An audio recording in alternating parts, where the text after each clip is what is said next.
Sir, কেমন আছেন sir? কোথায় গেছিলেন? অনিমেষদের বাড়ি?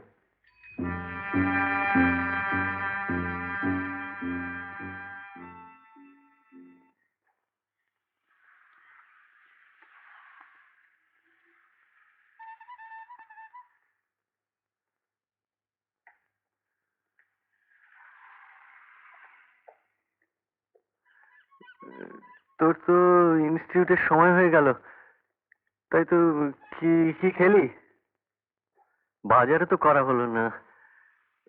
জানিস, ওই যে সুরেশবাবুর ছেলে অনিমেষ, ও কাল রাত্রে খুন হয়েছে।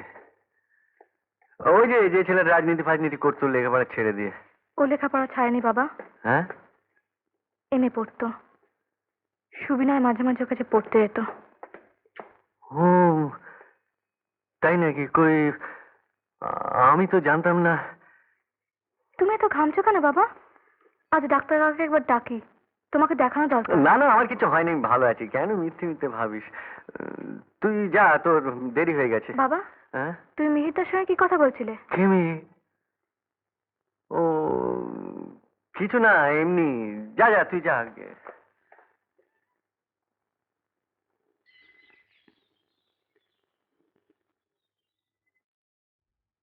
হুম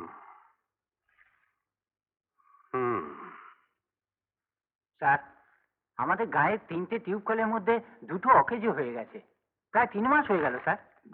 যাবো অ্যাসেম্বলি সেশনটা হয়ে গেলেই একবার দেখে আসবো। তোমরা এক কাজ করো, আমার নাম করে ওই অঞ্চলের প্রধানের সঙ্গে গিয়ে দেখা করো। সে আর কোনো কথাই শুনছে না স্যার, বলে কোনো শালার কথা কিছু হবে না, আমি যা বলবো তাই হবে। বলে আগে কবুল কর, উপনির্বাচনে ভোট দিবি। হ্যাঁ,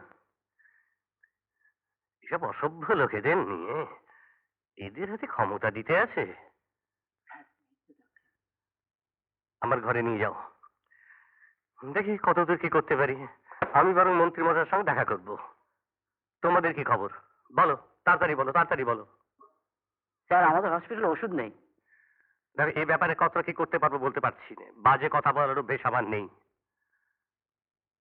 দু নৌকোয় পা দিয়ে চলা যায় না, একটা নৌকো বেছে নাও। কোন নৌকোটা ফুটে জানবো কি করে?